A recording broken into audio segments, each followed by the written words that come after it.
आत्मा ही प्यार का सब्जेक्ट है, वही प्यार का ऑब्जेक्ट है। आत्मा की कोई आयु नहीं है। आज के हमारे चेंज मेकर गेस्ट हैं डॉक्टर प्रताप चौहान। कई लोग सोचते हैं आयुर्वेद बहुत स्लो है, तो मैं अक्सर लोगों को कहता हूँ भाई डायबिटीज़ आपको अगर हो जाए तो कितने दिन दवाई खाएंगे आप। आयुर्वेद और एलोपैथी में पिछले कुछ वर्षों में हाँ जी, आयुर्वेद की तरफ लोगों का रुझान बढ़ा है। बिल्कुल। भाई शादी हुई, संतान उत्पत्ति के लिए आप प्लानिंग कर रहे हैं, लेकिन किसी को पता ही नहीं है कि संतान उत्पत्ति होती कैसे है। आजकल बच्चों को पता ही नहीं है रिलेशन क्या होता है, तो वो रिलेशन में आ जाते हैं, फिर ब्रेकअप होता है। कितना इमोशनल ट्रॉमा होता है। पॉजिटिव रहने का आज हमारे व्यूअर्स को कोई बेसिक मूल मंत्र कि माइंडसेट पॉजिटिव कैसे रहे? देखिए, सबसे सिंपल चीज़ है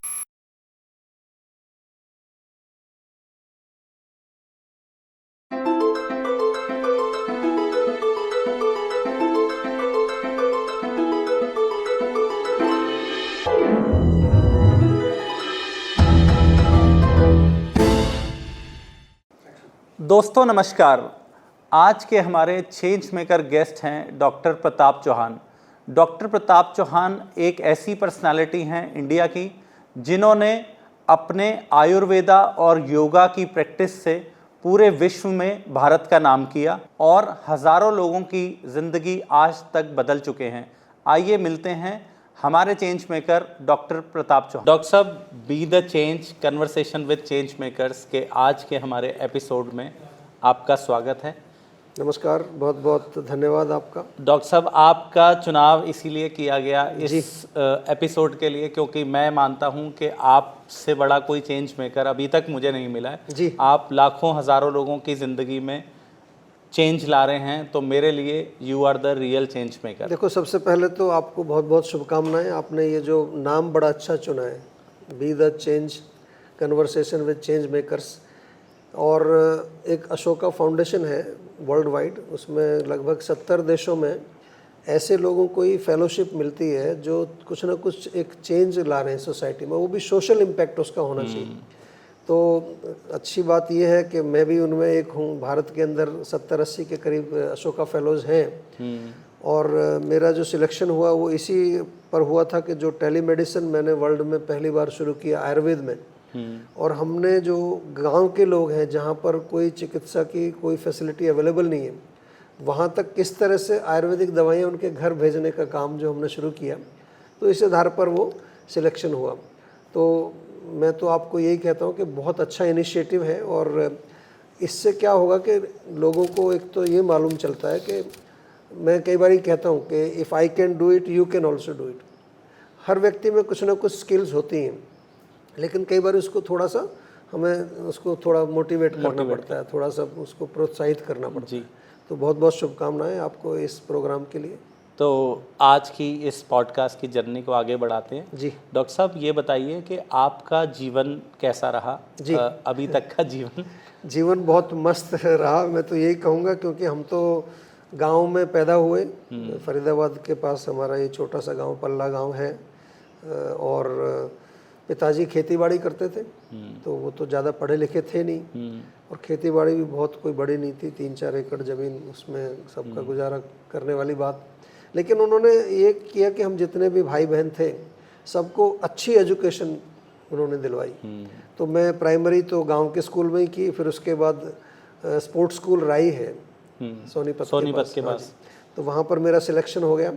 तो 6 वर्ष मैंने वहाँ पढ़ाई की, और जब वहाँ से हमने अपना जो स्कूल पास आउट हुए, तो उसमें फिर था कि क्या करना चाहिए। बड़े भाई मेरे एक IIT से M.Tech करके अमेरिका गए हुए थे, तो वो हमने सोचा हम भी इंजीनियरिंग करेंगे, लेकिन कुछ ऐसा हुआ कि वो अमेरिका छोड़ के उसी समय वहाँ से वापस आ गए संन्यास लेकर के।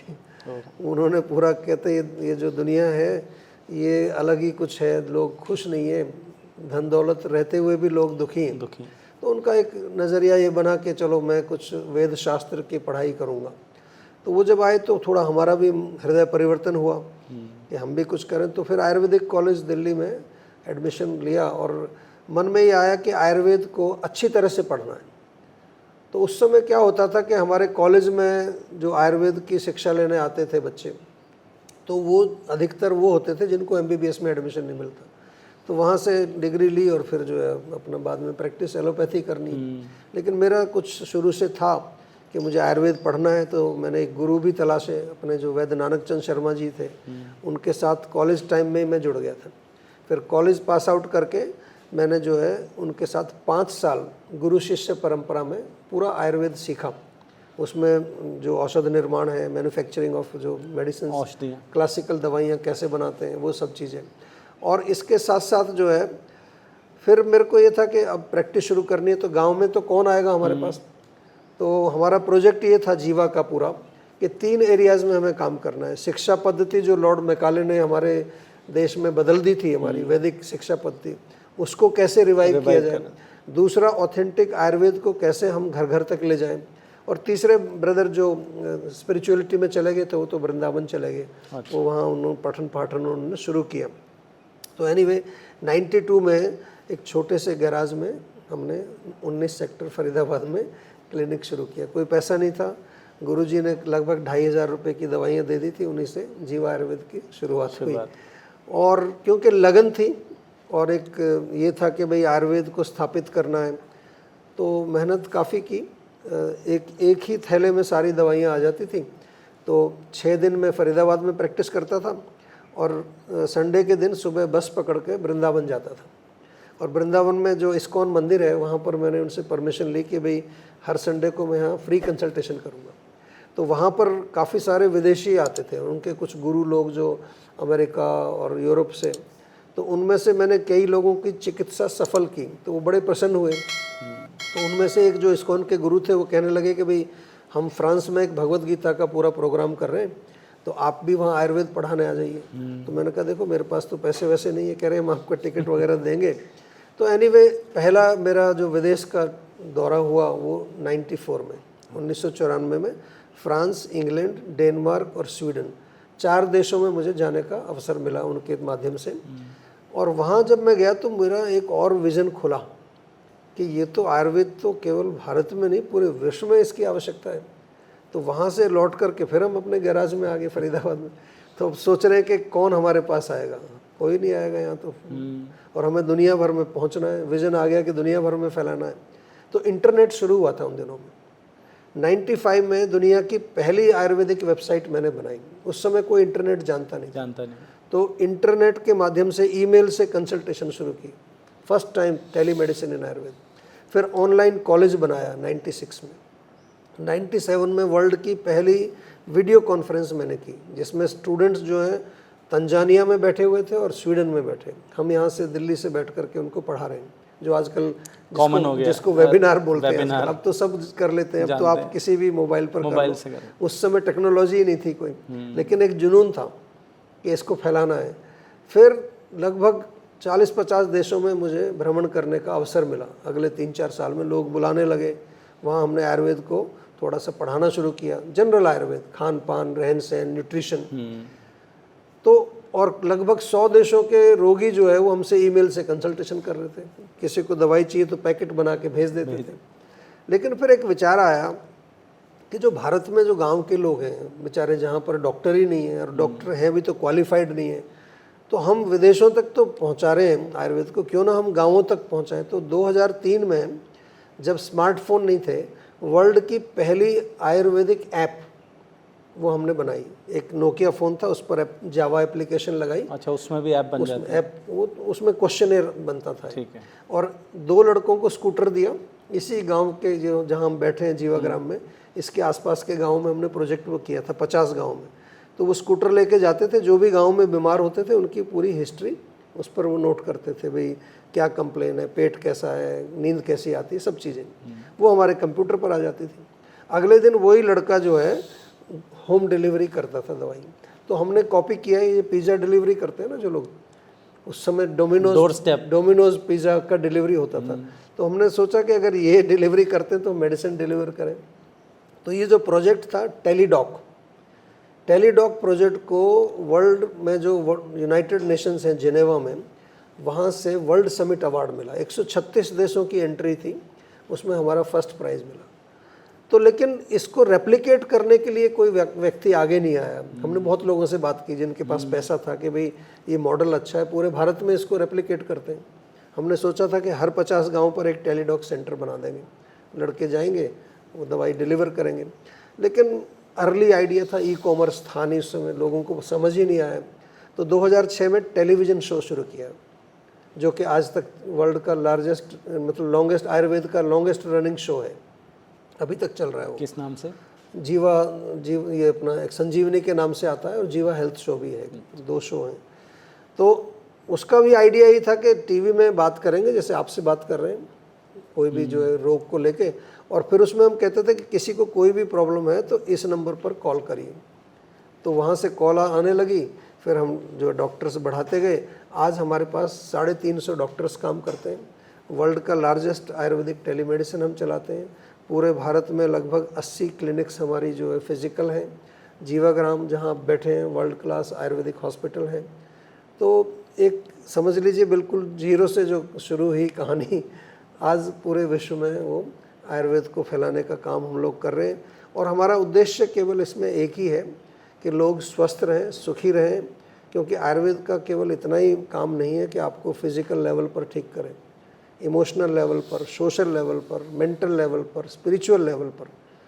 तो काफ़ी सारे प्रोग्राम्स हमने इस तरह के लॉन्च किए। आज कई देशों में हमारी एकेडमीज चलती हैं, जापान, फ्रांस, पोलैंड, लिथुआनिया, पूरे विश्व में जो है हमारे वेबिनार्स और आयुर्वेद से संबंधित ये चलते हैं। तो ये तो एक बहुत छोटी सी मैंने जर्नी बताई है। जीवा की जर्नी बहुत बड़ी है, जिसमें हमारा स्कूल है और वृंदावन में भी एक इंस्टीट्यूट है, जो कि एक अपने आप में यूनिक है।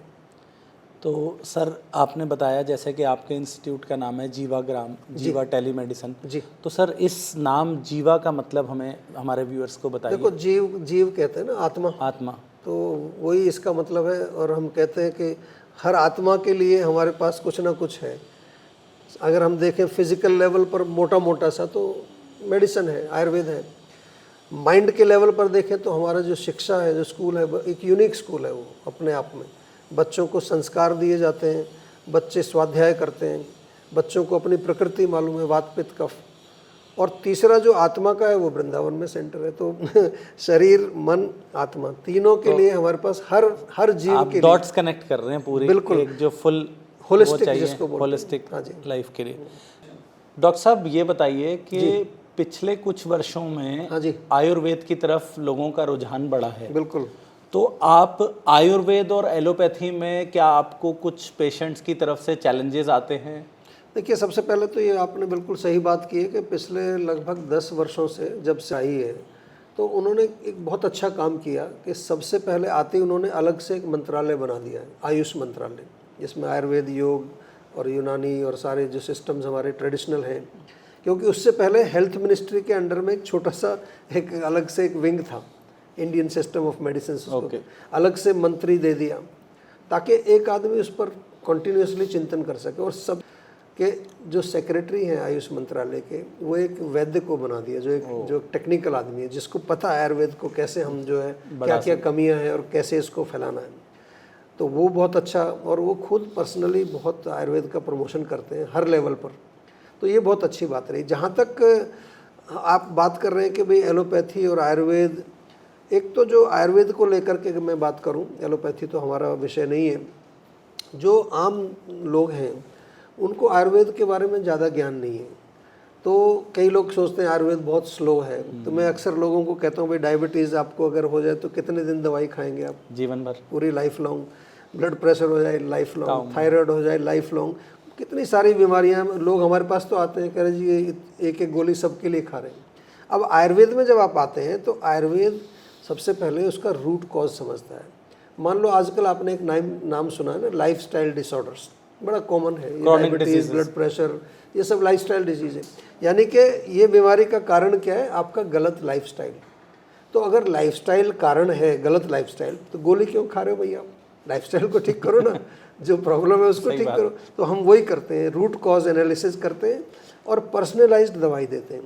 दूसरा क्या है कि आजकल थोड़ा सा जो है, जो आपने एलोपैथिक का प्रयोग किया शब्द का, आयुर्वेद का भी एलोपैथाइजेशन हो गया है। ओके। उसका कैसे हुआ है कि जैसे एक गोली डायबिटीज़ की, तो ऐसे आयुर्वेदिक कंपनियों ने भी बना दी है, डायबिटीज़ की गोली है, ब्लड प्रेशर की गोली है, ये लीवर के लिए गोली है। ऐसा नहीं होता, आयुर्वेद पर्सनलाइज्ड है। अगर अब मेरे पास डायबिटीज़ के 5 पेशेंट आएंगे तो पाँचों को एक ही दवाई नहीं दी जाती। आपकी प्रकृति क्या है, आप कहाँ के रहने वाले हैं, आपकी फैमिली हिस्ट्री क्या है, बहुत सारी चीज़ें देखी जाती हैं। तो मैं तो ये कहता हूँ कि जहाँ आपको लाइफ लॉन्ग दवाइयाँ खानी है, आप आयुर्वेद में आ जाइए, 6 महीने मैक्सिमम, 1 साल मैक्सिमम। तो आयुर्वेद स्लो नहीं है, ये लोगों की भ्रांति है। लाइफ लॉन्ग वर्सेस 1 साल लगा लीजिए, कौन सा फास्ट हुआ? आयुर्वेद फास्ट हुआ। दूसरा, रोग आपका जड़ से जाएगा और नेचुरल सारी चिकित्सा है, ट्रीटमेंट जो हमारे हैं वो जड़ी बूटियों से बने हुए हैं, कोई साइड इफ़ेक्ट नहीं है। तो ये एक, और दूसरी चीज़ क्या है कि आजकल कुछ लोग जो आयुर्वेद का प्रेजेंट कर रहे हैं वो क्वालिफाइड नहीं है। कोई भी सोशल मीडिया पर आके कुछ भी बोल रहा है, ये नुस्खा ले लो, इससे आपका कोलेस्ट्रॉल ठीक हो जाएगा।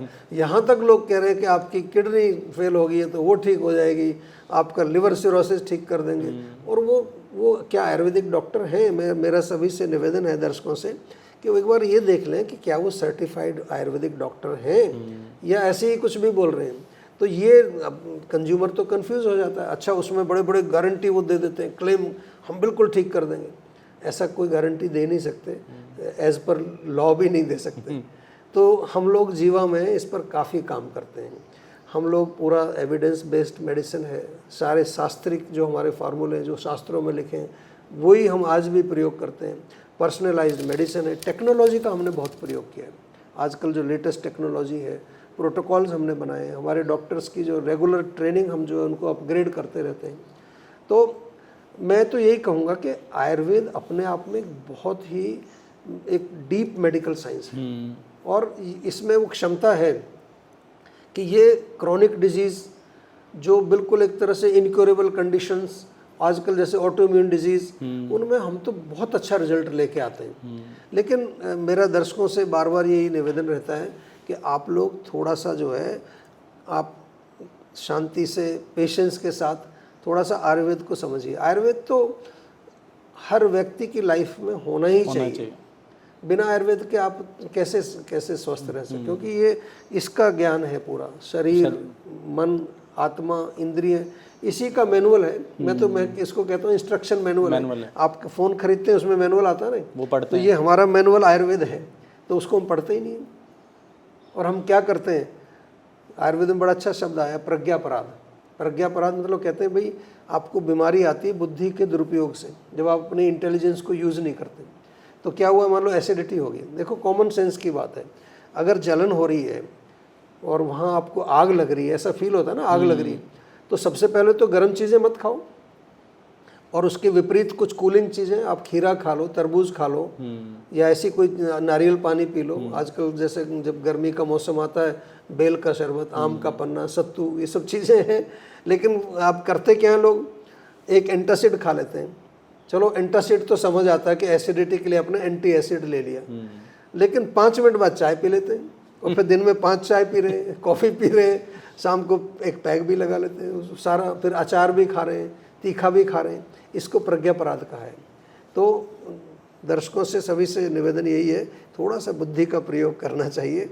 आयुर्वेद बहुत सरल है, बहुत ही इफ़ेक्टिव है और प्रैक्टिकल है, इजी टू यूज़। कोई ऐसा नहीं कि बहुत कॉम्प्लिकेटेड चीज़ें बताते हैं, सिंपल है।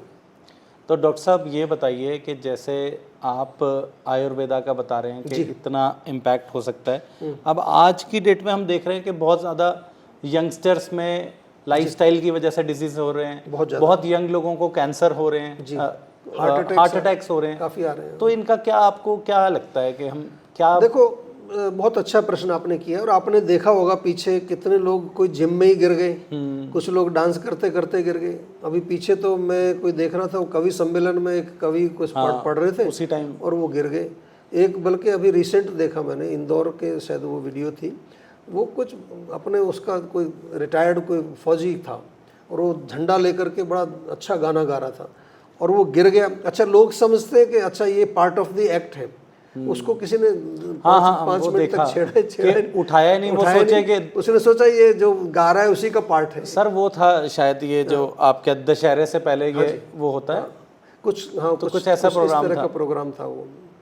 तो मैं कहना ये चाह रहा हूँ कि आयुर्वेद को फिर हमें आयुर्वेद को अपने आप साथ जोड़ना पड़ेगा। आयुर्वेद कहता है सबसे पहले तो कि जो मन है वो बहुत इम्पोर्टेंट है। इसमें सबसे बड़ा कारण जो आजकल इस तरह की बीमारी आ रही है वो स्ट्रेस। चाहे आप जिम कर रहे हैं रोज़ और आप जो है चलो खाना भी ठीक खा रहे हैं, लेकिन स्ट्रेस उसका क्या कर रहे हैं, रात को जो आप सोते नहीं हो, 2-2 बजे तक जग रहे हैं लोग, ये एक बहुत बड़ा कारण है, स्ट्रेस के कारण हो रहा है। दूसरा चीज़ हम देखें तो उसमें एक बहुत बड़ा कारण हमारा भोजन भी है, जो आपने कैंसर का जिक्र किया, या और भी लाइफस्टाइल डिसऑर्डर जिसको हम कहें। तो लाइफस्टाइल डिसऑर्डर मतलब आप रात को देर तक जगते हो, सुबह देर से उठते हो, आप व्यायाम कर रहे हो, तो कुछ लोग रात को व्यायाम करते हैं, वो 2 घंटे जिम में दौड़ रहे हैं। आप जिम में देख लीजिए रात को कुछ लोग पूरा दिन मेहनत करके आए फिर जिम में जा रहे हैं। आयुर्वेद में कहा है कि भैया जो जितना बल है शरीर में उससे अर्ध बल, half of your strength should be used for exercise. उससे ज़्यादा करोगे तो आपको बॉडी स्ट्रेस हो जाएगी। मतलब कहने का ये कि जो आपका नेचर है उसको तो समझिए पहले। आपकी ये कार जो है कौन सी टाइप की कार है, डीजल की कार है, पेट्रोल की है, या सीएनजी की है, इलेक्ट्रिक कार भी आ गई है, तो उसके अनुसार ही तो उसको चलाओगे आप। अब आप गाड़ी डीजल की है उसमें पेट्रोल डाल देंगे तो फिर तो अंदर इंजन तो खराब होगा ही। तो यही कर रहे हैं हम लोग। हमें अपनी प्रकृति मालूम नहीं है, हमें ये नहीं मालूम कि हमें क्या खाना चाहिए, ये नहीं मालूम कि क्या मिक्स करके खाना चाहिए। अब लोग मैंगो शेक पी रहे हैं जी, मैंगो शेक विरुद्ध आहार में आता है। बनाना शेक पी रहे हैं, स्मूदी बना रहे हैं लोग, स्मूदी में सब कुछ डाल दिया, संतरा और केला और पता नहीं क्या क्या स्मूदी, बड़े खुश हो रहे हैं जी स्मूदी पी रहे हैं, हम तो न्यूट्रिशन ले रहे हैं। लेकिन आयुर्वेद में दिस इज़ कॉल्ड विरुद्ध आहार, इनकम्पेटेबल फूड, यानी कि कुछ ऐसे चीज़ें हैं जो आपस में मेल नहीं खाती। तो अंदर जाके वो क्या करेंगे, विकार पैदा करेंगे। फिर लोगों को ये नहीं पता कि कितना खाना है। भाई हमारे पेट का साइज इतना है, ये एक मुट्ठी के, अब इसमें कितना खाना आएगा आप बताइए। लोग यहाँ तक खाना भर लेते हैं पूरा ठोक के, क्योंकि खड़े होके खाते हैं आजकल। पार्टी में जाओ सब खड़े होके हमारे देखिए भारतीय संस्कृति कितनी अच्छी थी। ज़मीन पे बैठ के खाने का क्या पर्पज़ है, एक तो ग्राउंडेड हो गए आप, शांति मिलेगी, अर्थ की एनर्जी मिलेगी। फिर आप ओवर ईटिंग कर ही नहीं सकते क्योंकि यहाँ से पेट आपका दब गया, तो आप कुछ ज़्यादा खा ही नहीं सकते क्योंकि नीचे जगह है नहीं। अब आप खड़े होकर खाएंगे तो इलास्टिक है वो नीचे जाएगा। तो ये छोटी छोटी सी चीज़ें हैं। स्ट्रेस एक बहुत बड़ा फैक्टर है।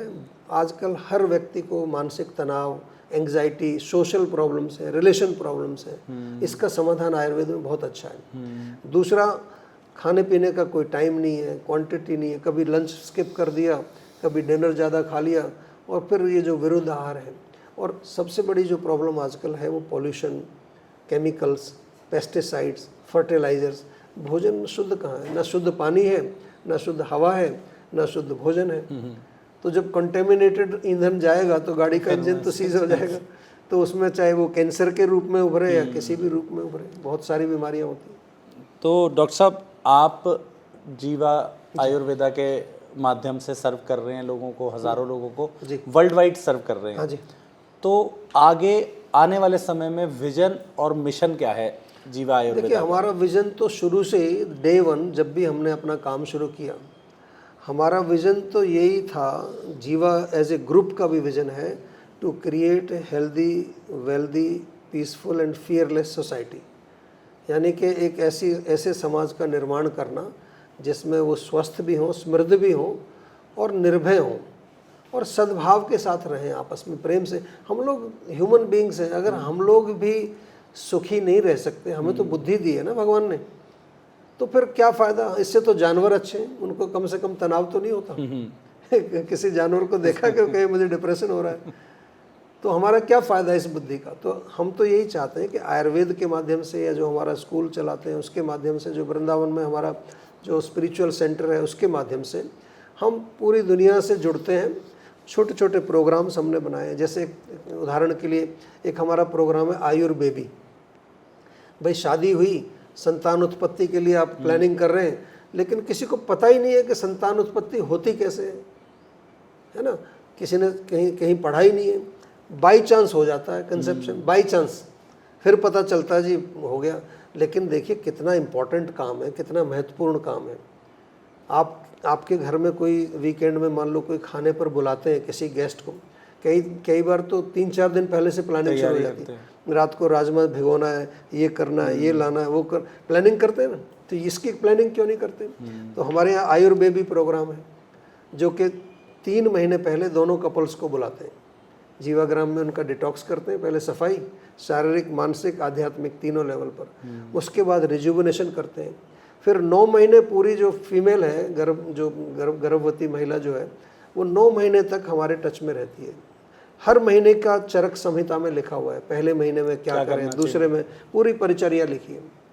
फिर पोस्टनेटल केयर है। ऐसे बहुत सारे प्रोग्राम हमने शुरू किए हैं। अभी हमने कई प्रोटोकॉल शुरू किए हैं। डायबिटीज़ का रिवर्सल प्रोटोकॉल है, जॉइंट ट्रीटमेंट प्रोटोकॉल है। उसके साथ साथ हमारे स्किन के जो क्रॉनिक डिजीज़ सोराइसिस, इसमें भी क्या करते हैं कि ऐसा नहीं कि आप आए दवाई दे दी, 5 लोग जुड़ते हैं आपके साथ और 4 महीने तक काम करते हैं। एक उसमें न्यूट्रिशनिस्ट जो कि आपको डाइट के बारे में बताएगा, एक माइंड वेलबींग कोच जो मानसिक लेवल पर तनाव, स्ट्रेस, डिप्रेशन, एंग्जाइटी उसको डील करेगा, एक होता है इसमें योगाचार्य और एक आयुर्वेदिक चिकित्सक, और 5वां होता है हेल्थ कोच जो आपको कंटिन्यूसली आपके साथ फॉलो अप करता है। बहुत इंपॉर्टेंट होता है चिकित्सा में, जो कि आपको एक सपोर्ट सिस्टम, आदमी बीमार है, थोड़ी नेगेटिविटी आती है, कभी घबराहट आ जाती है, तो हेल्थ कोच उसको हमेशा मोटिवेट करके रखेगा, कोई समस्या हो। तो जीवा में हम काम यही करते हैं और इसका इम्पैक्ट हमने देखा है कि बहुत अच्छे रिजल्ट इसमें आते हैं। आज तो पूरी दुनिया के लोग हमारे पास आते हैं, लगभग 100 देशों के पेशेंट हैं, और अभी विदेशों में भी हमारे जो है डॉक्टर्स के साथ कोलैबोरेशन बहुत हो रहे हैं। जापान में अभी हमारा एक प्रोजेक्ट चलता है डॉक्टर्स के साथ। तो हमारा प्रयास यही है कि जो आयुर्वेद हमारी जो प्राचीन धरोहर है, जो हमारी प्राचीन मेडिकल सिस्टम है, साइंस है, इसको आज के कॉन्टेक्स्ट में हम कैसे जो है दुनिया तक पहुंचाएं। और पूरे जीवा ग्रुप का भी यही उद्देश्य है, रिवाइविंग दी वैदिक traditional knowledge and sciences in modern context in today's world. आज की दुनिया में ऐसा नहीं कि हम पुराने उस समय में चले जाएंगे। आज हम बदल गए हैं, दुनिया बदल गई है, तो उस नॉलेज को हम आज के कॉन्टेक्स्ट में कैसे प्रयोग करें, ये जीवा का काम है, एक लाइन में कहें तो। डॉक्टर साहब, अभी तक के हमारे पॉडकास्ट की जितना भी हमने बात करी है उसमें मुझे खुद को इतनी इन्फॉर्मेशन मिल रही है, जैसे कि आयुर्बेबी वाला कॉन्सेप्ट हम तो सोच भी नहीं सकते। तो आज के टाइम में तो कॉर्पोरेट के लिए प्रोग्राम है, आयुर स्कूल प्रोग्राम है हमारा, बहुत सारे प्रोग्राम हम चलाते हैं इस तरह के। तो जैसे कि आपका ये लगा, मुझे लगा आज का टेक अवे बिल्कुल नई चीज़ आयुर्बेबी है, जो किसी ने सुना नहीं होगा। आज के टाइम में तो देख रहे हैं कि शादी हो रही है, घूमने जा रहे हैं, नशा कर रहे हैं, ब्रेकअप हो रहे हैं, डिवोर्स रेशो इतना बढ़ गया है। मैं तो राज जी यहाँ तक भी कहता हूँ, मैं कई बार मैं इस विषय पर बहुत लेक्चरिंग करता हूँ पूरे वर्ल्ड में, रिलेशंस के ऊपर। आजकल बच्चों को पता ही नहीं है रिलेशन क्या होता है, तो वो रिलेशन में आ जाते हैं, फिर ब्रेकअप होता है। कितना इमोशनल ट्रॉमा होता है, बहुत ज़बरदस्त ट्रॉमा होता है यंग एज में। तो मैं तो यहाँ तक कहता हूँ कि भाई आप जैसे गाड़ी चलाते हो तो एक ड्राइविंग लाइसेंस मिलता है, तो शादी से पहले भी एक टेस्ट होना चाहिए।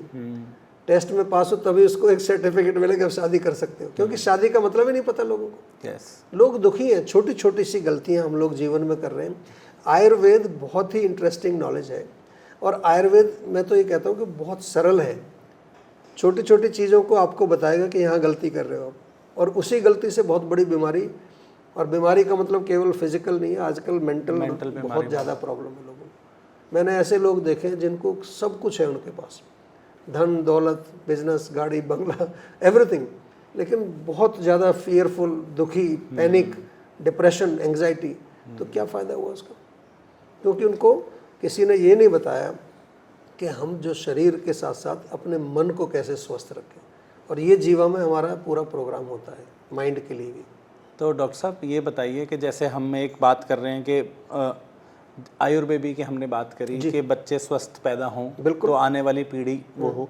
उसके बाद एक बहुत ही अहम वो आता है, अध्याय आता है एक जीवन में, स्कूलिंग। बिल्कुल, स्कूलिंग में हम भी, हमारे बच्चे हैं तो हम देख रहे हैं कि स्कूलिंग बहुत डिफरेंट हो गई है जी।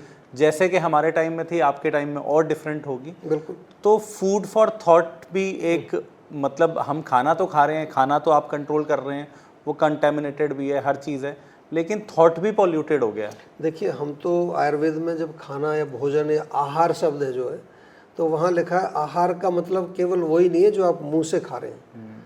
आहार्यति इति आहार, anything that goes in is your food, what you are watching. क्या देख रहा है बच्चा आपका? मान लो उसको आप हेल्दी खाना दे रहे हैं, लेकिन वो देख क्या रहा है, क्या पढ़ रहा है, एसोसिएशन, संग कैसा है उसका, बहुत इंपॉर्टेंट है। कुसंग है तो वो उसका मन पोल्यूट हो जाएगा उससे।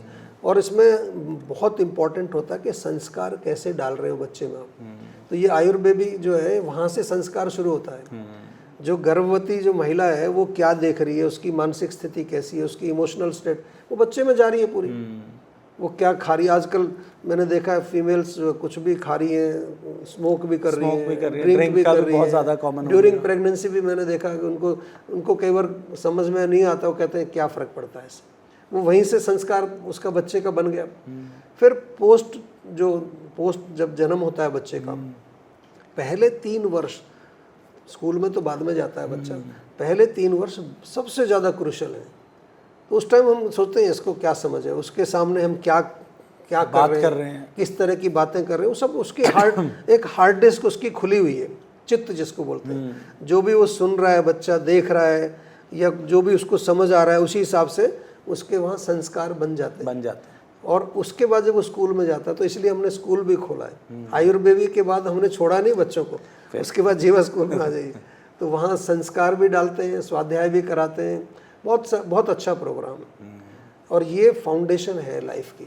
पहले 7 साल के अंदर बच्चे में जो संस्कार पड़ जाते हैं, उसके rest of the life 90% of the life is driven by these संस्कार, जो उसकी आदत होती है।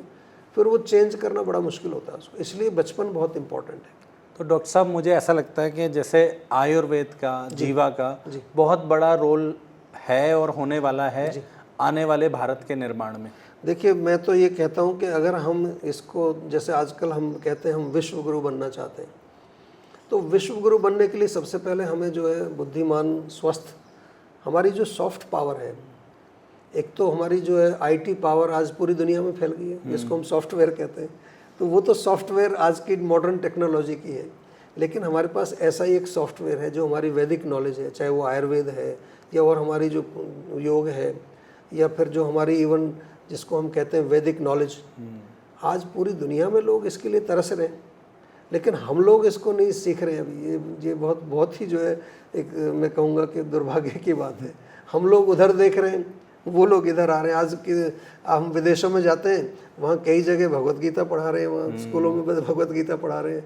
वहाँ पर लोग जो है वो पूरा धोती कुर्ता पहन के वो मंत्र गा रहे हैं। कीर्तन बड़ी पॉपुलर हो रही है। योग तो इतना पॉपुलर हो गया कि हर गली में योगा स्टूडियो मिलेगा आपको वहाँ पर। तो इसलिए मैं ये समझता हूँ कि हमने इसीलिए ये प्रयास जो है भारत के अंदर शुरू किया। हमें भी बहुत लोगों ने इनवाइट किया कि आप अमेरिका में सेटल हो जाइए, आप जापान में सेटल हो जाइए। बहुत कह रहे हैं हम आपको यहाँ 100 एकड़ ज़मीन देंगे, यहीं पर बना लो आप। तो मैंने कहा देखिए, सबसे पहले हमें भारत को बदलना है। भारत बदलेगा तो विश्व बदलेगा, तभी हम विश्व गुरु बन पाएंगे। तो इसीलिए हमने यहाँ काम किया। और अभी तो मैं देख रहा हूँ कि बहुत बदलाव है, बहुत सारी संस्थाएं इसी तरह का काम कर रही हैं। विशेष तौर पर जो हमारी भारतीय संस्कृति से जुड़ी संस्थाएं हैं, वो बहुत ग्राउंड लेवल पर काम चल रहा है। और मुझे ऐसी उम्मीद है कि आगे का जो समय आ रहा है, जिसको हम आजकल अमृत काल, तो अमृत काल या स्वर्णिम काल हमारा शुरू हो चुका है।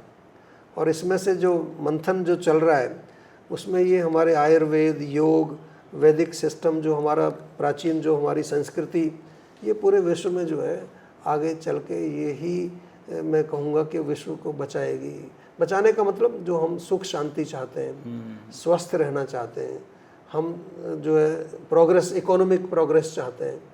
भाई इकोनॉमिक प्रोग्रेस कब होगी? जब आप स्वस्थ होंगे, तभी तो आपका कुछ अच्छा काम बनेगा। बीमार आदमी क्या करेगा? तो भारत का बहुत बड़ा योगदान इसमें होने वाला है। डॉक्टर साहब, जैसे कि आपकी बात से सुनकर लग रहा है वैदिक पद्धति, आयुर्वेदा, योगा, ये तो एक्चुअल में हमारे देश से ही निकले हुए बिल्कुल सिस्टम है। तो क्या हमारे जो हमारे यहाँ पर राज हुआ, हमारे इन्वेजन हुआ, तो क्या हमारे विचारों पे भी इन्वेजन हो गया, जो हम उनकी बिल्कुल डेफिनेटली हुआ। और ये तो अब तो सब जानते ही हैं कि जब विशेष तौर पर जब ब्रिटिश यहाँ रूल कर रहे थे, वो लोग बहुत एक तरह से कहें तो कनिंग कहेंगे, इंटेलिजेंट तो नहीं, कनिंग, शातिर दिमाग, चालाक जो होते। तो उन्होंने देखा कि ये जो एजुकेशन सिस्टम यहाँ का बड़ा स्ट्रॉन्ग है, क्योंकि संस्कार पड़ जाते थे ना। संस्कार पड़ गया तो मैं भारतीय हूँ, फिर तो मेरे को कोई राष्ट्रवादी हूँ मैं, फिर मुझे कोई छेड़ नहीं सकता। तो उन्होंने सबसे पहले शिक्षा पद्धति पर अटैक किया। लॉर्ड मैकाले की स्टोरी हमने सबने सुनी है, किस तरह से उसने यहाँ की जो वैदिक जो एजुकेशन थी उसको बदला। तो आज जो हमने स्कूल बनाया आज से 30 वर्ष पहले, तो उसका पर्पज़ यही था कि क्यों ना हम भारत के लोगों को वहीं उसी पुरानी पद्धति में ले जाएं, मॉडर्न कॉन्टेक्स्ट में। हम ये नहीं कह रहे कि आज कोई धोती कुर्ता ही पहनेंगे या उस तरह की वेशभूषा आप ऐसी भी हो सकती है नॉर्मल। आप जो है पैंट कोट में शर्ट में भी एक संत हो सकते हैं। ये तो अंदर की बात है ना, विचार, अंदर संस्कार क्या है। और बाहर आप संत दिख रहे हैं, अंदर आपके संस्कार गलत है, तो उसका कोई फ़ायदा नहीं। तो मैं ऐसा मानता हूँ कि शिक्षा से ही बदलाव आएगा, और इसलिए हम शिक्षा में काम आयुर्वेद में भी करते हैं। हमारा काम यहाँ जीवाग्राम में जो भी रोगी आता है उसको हम उसकी ट्रीटमेंट तो करते ही हैं, साथ में उसको क्लास भी उसकी लेते हैं, उसको कुकिंग सिखाते हैं, उसकी प्रकृति क्लास लेते हैं। यहाँ पर एक राग चिकित्सा हमने रखी, जो हमारे जितने भी राग हैं प्राचीन, वो एक एक बीमारी को ठीक करते हैं। यहाँ पर हमने आर्ट थेरेपी रखी है, यहाँ पर हमने वो पॉटरी, इस तरह के जो काम जो माइंड को जो है रिलैक्स करते हैं, और आप जो है एक डीपर लेवल पर आपको एक बैलेंस मिलता है। डॉक्टर साहब ये बताइए, जैसे अभी आर्टिफिशियल इंटेलिजेंस AI के बारे में हम लोग सुन रहे हैं जी कि बहुत बढ़ता जा रहा है, तो आप क्या मानते हैं कि मानव जो हमारी ह्यूमन रेस है, क्या अगले 5-7 साल में वो बढ़ जाएगा? तो आपको लग रहा है कि क्या हम लोग कोप अप कर पाएंगे? बहुत अच्छा प्रश्न आपने किया है। देखिए, जो भी कोई टेक्नोलॉजी होती है, कोई भी वस्तु हो, जैसे आपके किचन में चाकू होता है, उससे आप सब्जी भी काट सकते हैं, उससे मर्डर भी कर सकते हैं किसी का। तो जो यूज़र है उसको समझ आनी चाहिए। अब जैसे टेक्नोलॉजी, मोबाइल आ गया है, अब लोग मोबाइल एडिक्शन हो गया है लोगों को, उसके बगैर मतलब मोबाइल ना मिले तो उनको बेचैनी होती है। तो टेक्नोलॉजी का, जैसे हमने जब इंटरनेट आया तो मैंने आयुर्वेदिक वेबसाइट बनाई, आज हम दुनिया भर से जुड़े हुए हैं, लोगों का भला कर रहे हैं टेक्नोलॉजी के माध्यम से। हम लोग आर्टिफिशियल इंटेलिजेंस में भी जा रहे हैं, डेटा हमारे पास है, काफ़ी काम करते हैं हम टेक्नोलॉजी में। लेकिन देखिए, चाहे वो नाम ही उसका आर्टिफिशियल इंटेलिजेंस है, यानी कि आर्टिफिशियल इंटेलिजेंस के पीछे भी तो किसी का इंटेलिजेंस है ना, तो वो तो ह्यूमन इंटेलिजेंस ही होगी। लेकिन अगर हम बिल्कुल ही ह्यूमन इंटेलिजेंस का प्रयोग ना करें, जैसे आपको याद होगा जब मोबाइल फ़ोन नहीं थे तो हमें कितने सारे फ़ोन नंबर याद थे, अब एक भी नहीं होता। तो वो थोड़ा सा जो है आगे चल के ये प्रॉब्लम आएगी। माइंड के लेवल पर बहुत विकार आएंगे, बहुत ज़्यादा एंग्जाइटी, स्ट्रेस। क्योंकि हमने तो आयुर्वेद में पहले भी मैंने बताया, हमारे यहाँ तो लिखा ही है कि बुद्धि का दुरुपयोग या बुद्धि का मिसयूज़ करना वो रूट कॉज है हमारी सफरिंग का। तो अब तो बुद्धि का यूज ही नहीं करने दे रहे हमें, वो आर्टिफिशियल इंटेलिजेंस पूरा ही हाईजैक कर लेंगे। हाँ, तो दैट विल बी प्रॉब्लम। इसलिए ज़रूरत है आप उसका प्रयोग करो, लेकिन साथ में आप मेडिटेशन करिए, योग करिए। हमारी एक बहुत अच्छी मेडिटेशन है, जीवा मेडिटेशन। यूट्यूब पर आप जाएं, जीवा मेडिटेशन।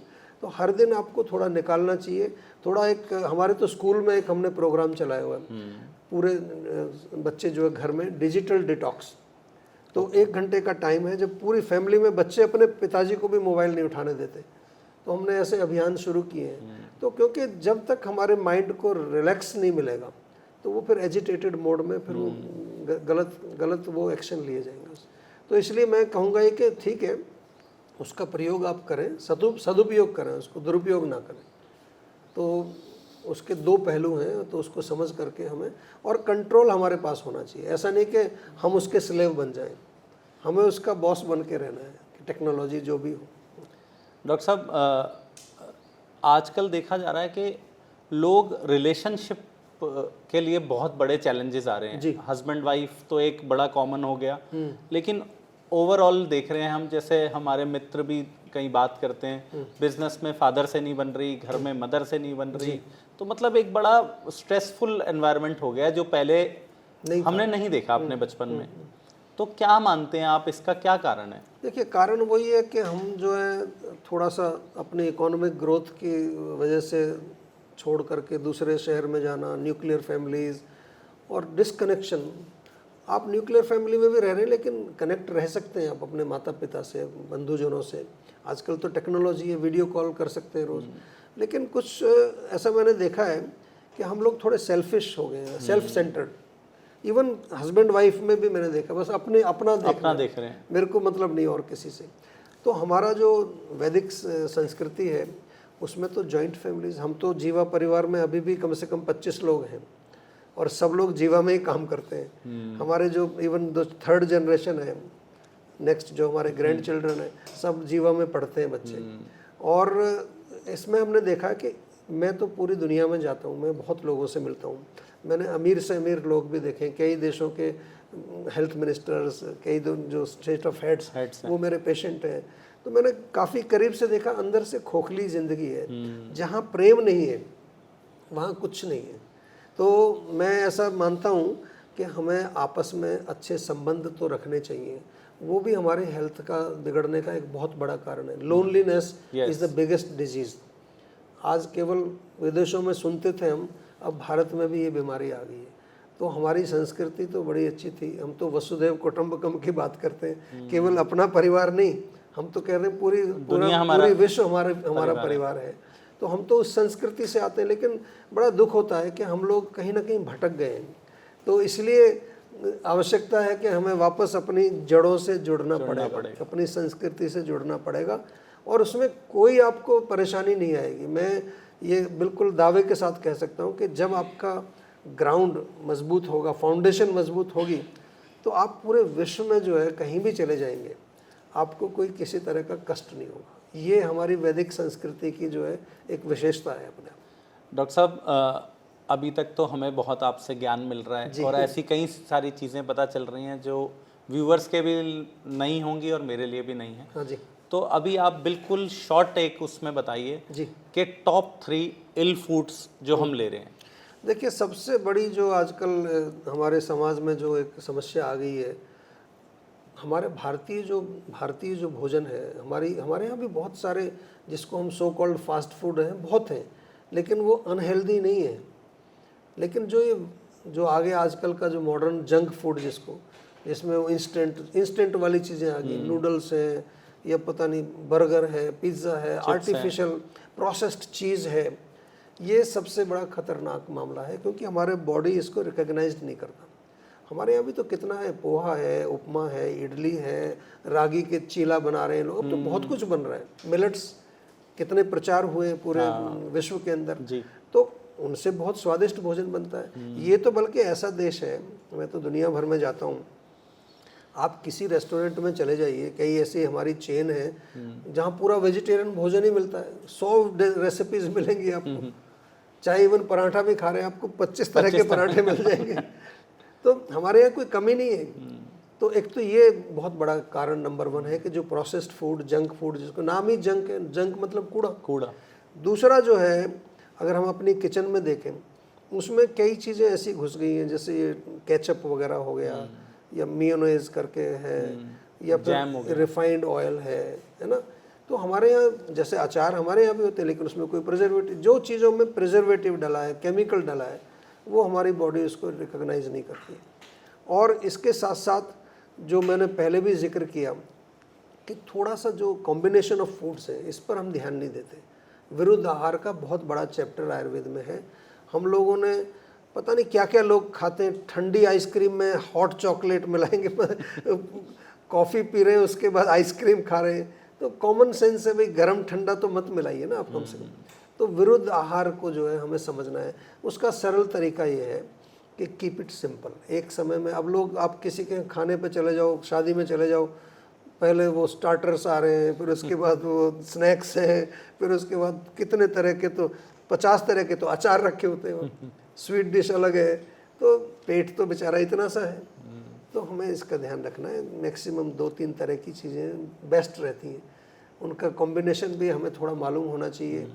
अब तो लोग एक ही मील में जो है दही भी खा रहे हैं, उसके बाद खीर भी खा रहे हैं, दूध और दही दोनों का मिश्रण नहीं है। दूध पी रहे हैं, साथ में अचार भी खा रहे हैं, पराठा अचार दूध, ये विरुद्ध आहार है। बहुत सारी चीज़ें हमें जो है वो गलत करते हैं, तो इसी के कारण फिर बीमारियां आती हैं। तो मैं सभी से कहूँगा कि थोड़ा सा जो है आयुर्वेद से जुड़ जाइए, बहुत मुश्किल नहीं है। उसमें सबसे पहला स्टेप ये है, पहले अपनी प्रकृति को समझ लो, आपकी कौन सी प्रकृति। हमारी जीवा.com वेबसाइट पर जाएंगे आप, वहाँ पर एक लिंक हम दे देंगे, वो लिंक में जाकर के प्रकृति अपनी एनालिसिस करिए, अपने प्रकृति के अनुसार भोजन करिए। भाई डीजल की कार में डीजल डालिए, पेट्रोल की कार में पेट्रोल डालिए, और इसके साथ सरल है, थोड़ा दिनचर्या का पालन करना चाहिए। ये जो डिज़ाइन है, आजकल मॉडर्न साइंस भी इसको मानने लगी है, सर्केडियन रिदम आपने सुना होगा। तो ये एक रिदम हमारी बॉडी का और बाहर का जो रिदम है कि सन बाहर जब छिप जाता है फिर उदय होता है, तो हमें भी उठ जाना चाहिए उस समय। जब वो नीचे जाता है तो जल्दी से जल्दी सो जाना चाहिए। That is what is called going with the flow. अब आप अगेंस्ट द फ्लो अगर जाएंगे तो फिर तो आप थक जाएंगे जल्दी।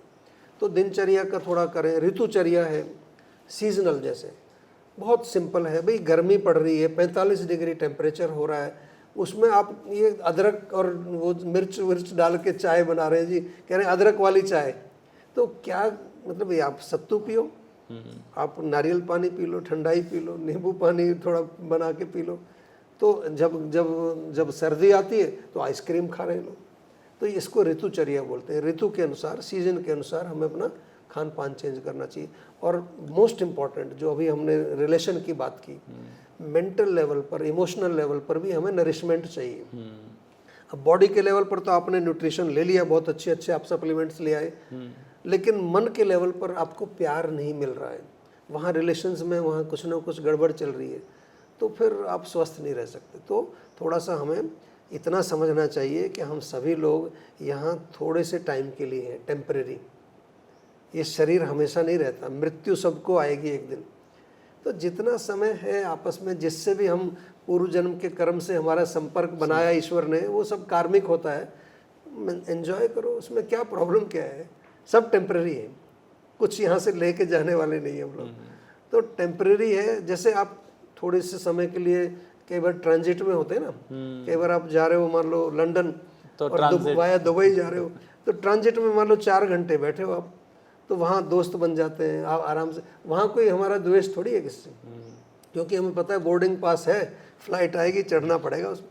तो ऐसे ही सबके पास बोर्डिंग पास है, हम लोग ट्रांजिट में हैं वास्तव में यहाँ पर। तो ये चीज़ थोड़ा सा समझना चाहिए। जितना समय एक दूसरे के किसी की सहायता कर सकें, किसी जीव जंतु की सहायता कर सकें, किसी लाचार व्यक्ति की जो बेचारा कोई भूखा है उसको भोजन खिला दीजिए। क्या है सब ये, हम कोई लेके थोड़ी आए थे यहाँ, कुछ जो कुछ दिया है उस ईश्वर ने दिया है, तो अपना प्रयोग करें, दूसरों की भी सेवा करें। यही जीवन का धर्म है, यही जो है हमारी भारतीय संस्कृति सिखाती है। तो ये लोगों में थोड़ा सा जो है इसकी कमी हो गई है, सेल्फिशनेस की। और प्यार या प्रीति जिसको हम कहते हैं, वो बहुत इम्पॉर्टेंट है, वो इमोशनल हेल्थ के लिए ज़रूरी है। And finally and last thing, बहुत इम्पॉर्टेंट, मैं हमेशा बात करता हूँ क्योंकि ये आयुर्वेद की बात कर रहा हूँ, ये कोई प्रवचन नहीं है। हाँ जी।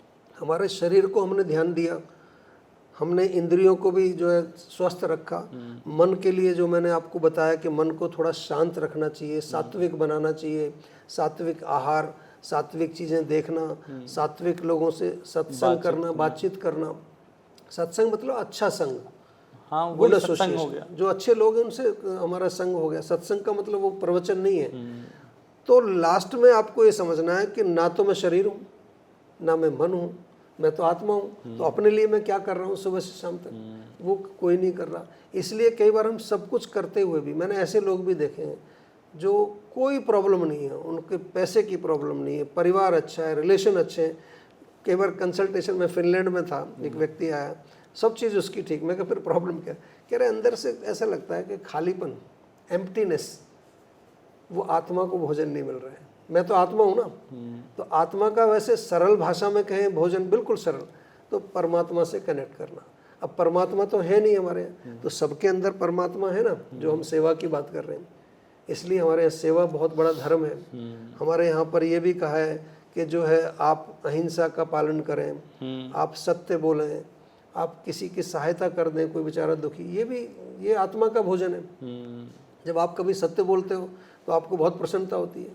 कई बार आप बाजार में जा रहे हैं, कोई बेचारा विकलांग व्यक्ति है या कोई जो जो अंधा व्यक्ति जिसको नेत्रहीन है, कई बार हम देखते हैं कि पकड़ के उसको रोड क्रॉस करा देते, कुछ नहीं किया आपने, लेकिन कितनी संतुष्टि मिलती है। कभी कभार हमारे जो फेस्टिवल जाते हैं मंदिर में, गुरुद्वारे में, पूरा दिन हम जो है सेवा करते हैं, खाना भी नहीं खाते, उस दिन बड़ी संतुष्टि होती है। ये आत्मा का भोजन है।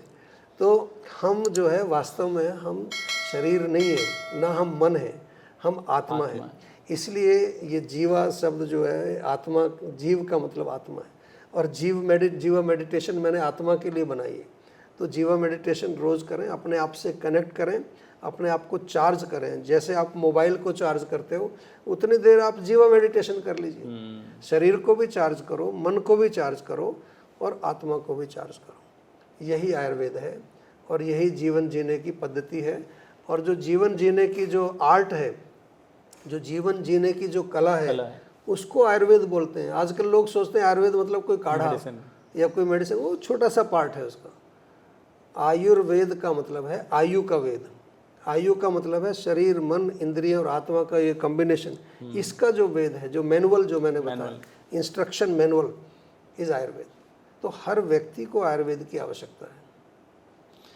धन्यवाद डॉक्टर साहब, बहुत ही आपका विचार सुनकर बहुत ही अच्छा लग रहा है, बहुत ही डिफरेंट लग रहा है। और आपका धन्यवाद, आपने इतना अच्छा ये प्रोग्राम शुरू किया है।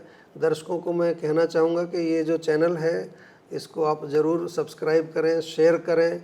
और किसी भी तरह की आपको कोई हेल्थ से रिलेटेड प्रॉब्लम हो, माइंड से रिलेटेड, रिलेशन से रिलेटेड, इमोशनल प्रॉब्लम, आप जो लिंक में जो जीवा के डिटेल्स हम दे रहे हैं, तो वहाँ आप संपर्क करिए। हम जो है फ़ोन के माध्यम से, वीडियो के माध्यम से, और पूरे भारत में हमारी क्लिनिक्स हैं। और जीवाग्राम जहाँ हम बैठे हुए हैं, ये तो अपने आप में एक ऐसी जगह है, मैं कहता हूँ इसको कई बार ये हमारा गैराज है। कई बार मैं ऐसे बोलता हूँ, आप गाड़ी की सर्विसिंग कराते हैं, जब गाड़ी ठीक ठाक चल रही तब भी कराते हैं। इस गाड़ी की सर्विसिंग कभी कराई? कभी नहीं कराई। तो एक बार ही हमारे यहाँ आइए, साल में एक बार जरूर आना चाहिए। सर मैंने 2 साल से कराई है सर्विस और मुझे काफ़ी बहुत पॉजिटिव इम्पैक्ट पड़ा। तो उसमें आदमी यंग रहता है और कोई टॉक्सिन्स नहीं जमते बॉडी। तो डॉक्टर साहब ये बताइए कि एक आज अभी हम फूड्स की बात कर रहे हैं, जंक फूड्स की, अब एक ट्रेंड पोस्ट कोविड हेल्थ की तरफ भी निकल के आया है। उसमें ये देख रहे हैं कि लोग बहुत ज़्यादा बॉडी बिल्डिंग यंगस्टर्स ये कर रहे हैं, और उसमें एक बीमारी अब ये आ गई है कि प्रोटीन के डब्बे खाने शुरू कर दिए जी। तो आपको क्या लगता है कि हम इसको वेस्टर्नाइज को फिर एक नई चीज़, बीमारी हम अपने पास ला रहे हैं कि हम एक वेजिटेरियन दिन घर का खाना, भारतीय फूड खा के भी क्या बच्चे बॉडी बिल्डिंग कर सकते हैं? क्यों नहीं कर सकते? देखिए, आपने हाथी देखा है? वो कौन सा वो सप्लीमेंट लेता है, वो घास फूस खाता है। गेंडा है, वो भी वेजिटेरियन है। बहुत सारे ऐसे, इवन जो लोग आजकल जिसको कहते हैं कि ये प्रोटीन खा रहा हूँ मैं, चिकन या जो भी, वो भी दाना खाता है। तो हमारे तो बहुत सारी चीज़ें हैं, दालें हैं जितनी, सोयाबीन है, या फिर हमारे जो दूध से बनी चीज़ें हैं, घर का बना पनीर है, ये सब, इसमें प्रोटीन बहुत है। देखिए हमारे भारत में तो अभी भी आप कितने पहलवान देख लीजिए, मेजॉरिटी 90% से ज़्यादा जो पहलवान है वेजिटेरियन है, वो मेडल लाते हैं पूरे वर्ल्ड में जा कर के। तो ये सब जो है एक तरह से हमारे को जो ये आता है ना, एक ब्रेन वॉशिंग हो जाती है कि एक ट्रेंड चल जाता है, मार्केटिंग का है सब जमाना, जिसने जैसा मार्केट कर दिया। हमारे पास तो ऐसे भी लोग आते हैं कि वो कहते हैं जी सप्लीमेंट्स खाए उससे बॉडी ख़राब हो गई हमारी। तो हमारा डिज़ाइन वेजिटेरियन है, आप देख लो, जो भी हमारे दांत, हमारी आंतें, सब वेजिटेरियन डिज़ाइन है। और सबसे बड़ी चीज़ है कि अगर आप वेजिटेरियन की बात कर रहे हैं, तो हम जो भोजन खा रहे हैं वो केवल शरीर के लिए तो नहीं खा रहे हैं। हमारे यहाँ तो कहा है जैसा खाओ अन्न वैसा बने मन। तो अगर आप जो है किसके लिए खा रहे हैं? जीवित रहने के लिए, प्राण शक्ति बोलते हैं ना। तो जो हमारे जो वेजिटेरियन भोजन है उसमें प्राण शक्ति बहुत होती है। जो डेड बॉडी है ऑलरेडी, उसमें तो प्राण ही नहीं, तो डेड है, उसमें प्राण है ही नहीं। प्रोटीन हो सकते हैं शायद हो उसमें, जो भी है, लेकिन प्राण तो नहीं है।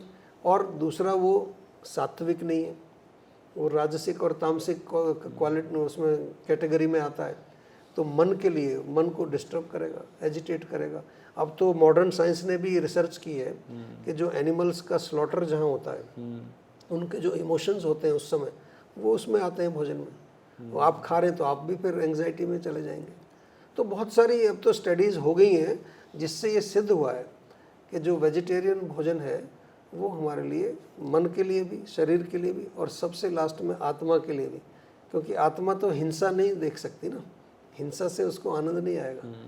तो हम क्यों किसी ऐसे जीव जंतु को मार करके और उसका जो है सेवन करें, जब ईश्वर ने, कुदरत ने हमें इतनी अच्छी अच्छी चीज़ें दी हैं, फल, फ्रूट्स, नट्स दिए, इतने नट्स में बहुत ताकत है, दालें हैं हमारी अलग अलग, कितना वैरायटी है वेजिटेरियन फूड। तो भारत में तो आप देख लीजिए, मतलब सैकड़ों, कई बार तो जैसे भगवान का भोग लगता है तो 1008, कई बार मैं वृंदावन जाता हूँ जन्माष्टमी पर, 1008 टाइप की रेसिपीज का भोग लगता है भगवान को, बताइए। और सारी एक से एक टेस्टी। सही बात है। तो डॉक्टर साहब ये बताइए कि आपसे बात करके ऐसे लग रहा है कि एक पॉजिटिव एनर्जी का फ्लो चल रहा है जी। मतलब शायद मैं सोच के कुछ और आया था पूछने के लिए और पूछ कुछ और रहा हूँ जी। तो आप मुझे ये बताइए कि staying positive is very important जी। तो पॉजिटिव रहने का आज हमारे व्यूअर्स को कोई बेसिक मूल मंत्र कि माइंडसेट पॉजिटिव कैसे रहे? देखिए, सबसे सिंपल चीज़ है ब्रेथ, ब्रीदिंग। अगर आप थोड़ा सा जो है स्लो ब्रीदिंग करें, डीप ब्रीदिंग करें, जिसको आजकल एब्डोमिनल ब्रीदिंग, एक आदत बना लो। आप गाड़ी चला रहे हैं, जितना ब्रेन में ऑक्सीजन ज़्यादा जाएगा मन शांत रहेगा। सिंपल है फंडा। आजकल हम जो है एंग्जाइटी में होते हैं, भाग दौड़ में, मल्टीटास्किंग कर रहे हैं, गाड़ी भी चला रहे हैं, फ़ोन पर भी लगे हुए हैं, तो वो फिर ब्रेथ हमारा इतना सा रह जाता है, यहीं तक ब्रीदिंग होती है। तो breathing is the first step. Deep breathing करो। कंप्यूटर पर बैठे आप, डीप ब्रीदिंग करो, सांस तो ले ही रहे हैं ना, वी आर ब्रीदिंग एनीवे, उसको थोड़ा सा गहरा करना है, नंबर 1।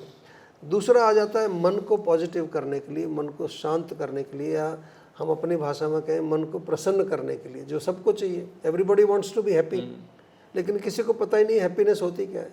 हैप्पीनेस का मतलब होता है जब आपका मन शांत होता है। जब भी नेक्स्ट टाइम आप प्रसन्न होंगे उस टाइम देखना मन में कोई इच्छा नहीं है, शांत है मन। तो उसके लिए सात्विक भोजन हमने बताया। सात्विक भोजन, जैसा खाओ अन्न वैसा बने मन। राजसिक खाओगे तो एजिटेशन होगी, तामसिक खाओगे तो बिल्कुल ही उसमें चला जाएगा आदमी, जो एक कहते हैं ना, बिल्कुल बुद्धि उसकी भ्रष्ट हो जाती है, नेगेटिविटी जिसको कहते हैं। तो आजकल लोग खाना जो है उल्टा सीधा खा रहे हैं, तो जिसको देखो वो नेगेटिव ही सोच रहा है। यहाँ दर्द हो जाएगा तो सीधा सोचेगा हार्ट अटैक होगा मुझे, कुछ थोड़ा सा हो गया तो समझो कैंसर हो गया। तो ये माइंड, क्योंकि हमारा माइंड आजकल सात्विक नहीं है, ये है। और तीसरी चीज़ है, थोड़ा सा जो है अपनी आत्मा को परमात्मा से जोड़ना चाहिए। थोड़ा 5-10 मिनट बैठ करके, जिसमें भी आपकी आस्था है, जो भी आपके इष्ट हैं, उनको थोड़ा नाम जप करना चाहिए, बहुत इम्पोर्टेंट है।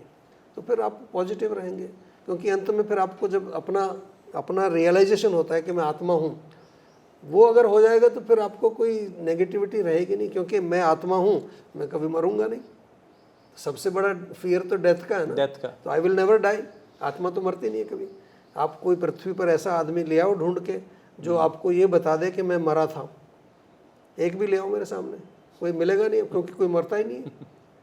और दूसरी चीज़, अगर आप थोड़ा सा और जाएंगे तो आत्मा की कोई आयु नहीं है, वो तो बिल्कुल हमेशा एवरग्रीन, एवर यंग, जो कुछ भी कहे।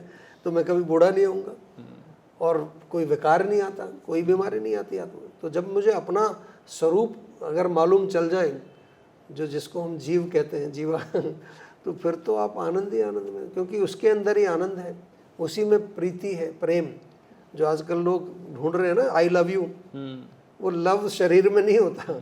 क्योंकि अगर आदमी की मृत्यु हो जाए, जिसको आप प्यार करते हो, तो उसको क्यों फिर फेंकते हो उसको, चलो जी उठाओ, उसके साथ आप रात को सो भी नहीं सकते, डर लगता है। तो क्या हो गया अभी? तो इसका मतलब इसको तो प्यार नहीं कर रहे थे आप, जिसको प्यार कर रहे थे वो गया एनर्जी। तो आत्मा ही प्यार का सब्जेक्ट है, वही प्यार का ऑब्जेक्ट है, वही आनंद का ऑब्जेक्ट है। उसके अंदर आनंद भी है, उसके अंदर प्रीति भी है, उसके अंदर लाइफ भी है, लाइफ भी वही देती है। इसको हम कहते हैं सत चित आनंद। मैं अपनी भाषा में कहता हूँ life, light and love, triple L। Life, life देती है शरीर को, लाइट देती है, ग्लो, जिसको ब्यूटी बोलते हैं। अगर आपको वास्तव में सुंदर बनना है तो आत्मा के लेवल पर चले जाइए। आपने देखे ना कई साधु संत जो देखे होंगे रियल, वो कोई कॉस्मेटिक लगाते हैं क्या? वो कभी ब्यूटी पार्लर जब, उनके चेहरे पर कितना तेज होता है, एक अट्रैक्शन होता है, कितने लोग उनके प्रति आकर्षित होते हैं, जबकि दाढ़ी वाड़ी बड़ी होती है उनकी, कोई वो किसी तरह का कोई मेकअप नहीं करते। तो वो आत्मा का जो है सुंदरता है, सत्यम शिवम सुंदरम जिसको कहते हैं। तो ये चीज़ें हमें समझनी चाहिए, और ये आपको समझ आ गई तो जीवन में आनंद ही आनंद है, कोई नेगेटिविटी रहेगी नहीं फिर। धन्यवाद डॉक्टर साहब, आपसे मिलकर और हमारे दर्शकों पे ऐसा लगता है कि उनको भी बहुत ही एक ज्ञान मिला होगा जी। और लाइफ जीने का आपने तरीका बताया हमें। आपका धन्यवाद बहुत बहुत, और शुभकामनाएं एक बार फिर से। आपका जो बी द चेंज, आपको ये कॉन्सेप्ट कैसा लगा? बहुत अच्छा है। देखिए मैं अपने कई बार मेरे जो टीवी शो आते हैं या कोई जो मैं टॉक्स देता हूँ या मैं विदेशों में जाता हूँ, आपको मैं एक ही सीक्रेट बता रहा हूँ हैप्पीनेस का। मेरे को जैसे मैं जाके लोगों को थोड़ा आयुर्वेद पढ़ाता हूँ तो मेरे को बहुत सारे लोग बाद में ईमेल करते हैं या मैसेज करते हैं, वो कहते हैं कि आपने मेरी लाइफ चेंज कर दी, मैंने कुछ विशेष काम नहीं किया, ये इसी तरह की बात। तो वो जो सेंटेंस सुनने को मिलता है, उससे जो आनंद मिलता है वो किसी चीज़ में नहीं है। मतलब किसी व्यक्ति को आपने हेल्प कर दिया, उसको सही रास्ते पर ले आए आप, जो भटक रहा था कहीं, तो वही काम आप कर रहे हो। ये जो काम है, इसमें आप कोशिश कर रहे हैं, इस प्लेटफॉर्म पर आप ऐसे लोगों को लेके आ रहे हैं जो अपने आप में एक एग्जाम्पल है।